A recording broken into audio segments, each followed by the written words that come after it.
Hi guys, yan. So nagpe-prepare tayo sa ating destination prenup. Yan. Sa vlogger. Yan, prepare tayo sa destination prenup Nasaan natin. din natin to? Ah, ano yan? Let me see. The lights? Oo, para pagwari, nasa madilim tayo na lugar.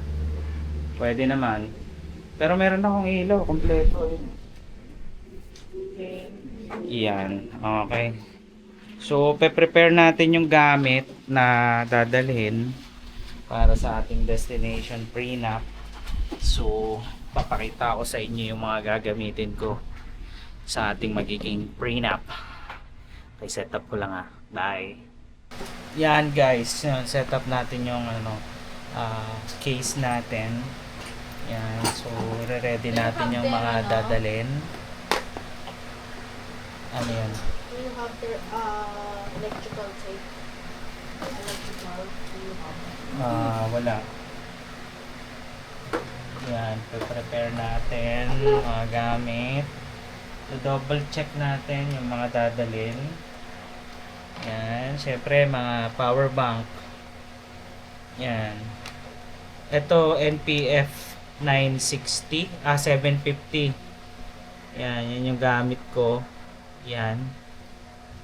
Ang maganda diyan, pwede na rin siya maging power bank. Yan. Yan yung gagamitin ko. Meron akong dalawang ganito.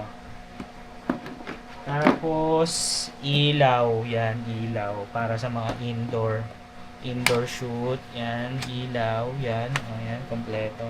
Iniisip ko nga magdadala din ako ng nung ilaw pa na 60 watts. Kasi meron naman akong NPF 750 pang ilaw sa kanila. Yan, para mas malaki, mas malaking ilaw ang mabibigay. Yan, for sure, baterya. Yan, hindi na ako magcha-charge, doon na ako sa location magcha-charge pagka delikado pag dito pa nag-charge Memory card, yan ang pinakamahalaga, memory card. Yan.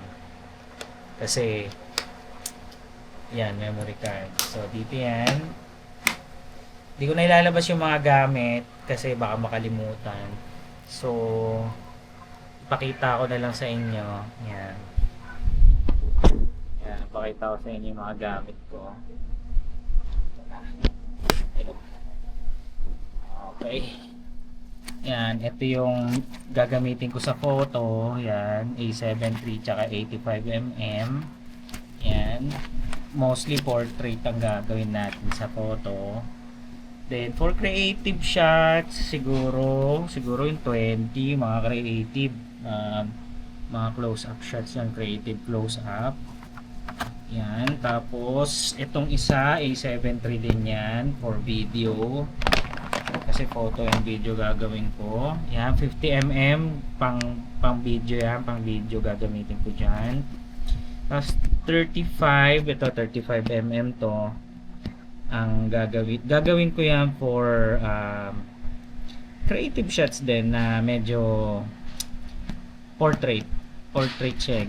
Pwede siyang pang portrait ito kasi sobrang distorted na siya.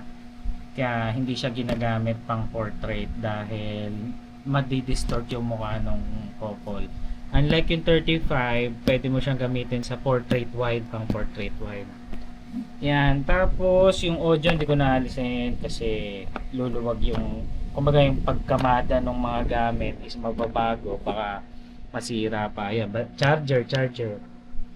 Yan, okay tayo dyan sa gamit. Yan, sige. All goods na tayo sa aking gamit.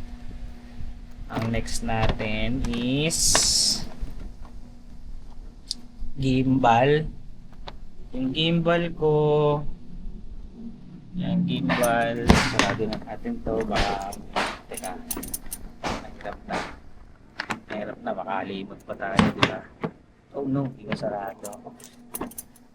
Aha. Mahirap na pag nakalimutan natin yung mga gamit, mga creatives. Kasi pag nakalimutan natin, tapos tayo. Dito na natin siguro isingit itong ito kasya. Uy, ayos, kasyang kasya. guys, nasa tamang pagkamada lang talaga yan eh, ng gamit eh. Okay, close. Okay. Okay, so next natin, yan, dadalhin ko yung laptop na pang ano natin, pang charge, pang charge, hindi pang edit. Kasi plano ko every after ng shoot, mag-i-edit ako para mas mapabilis yung ano ko pagtapos ng output. Yan, mag-ano tayo, mag-upload muna ako dito sa isa kong laptop. Yan. Yan, okay. Sige, mag-prepare lang ako guys.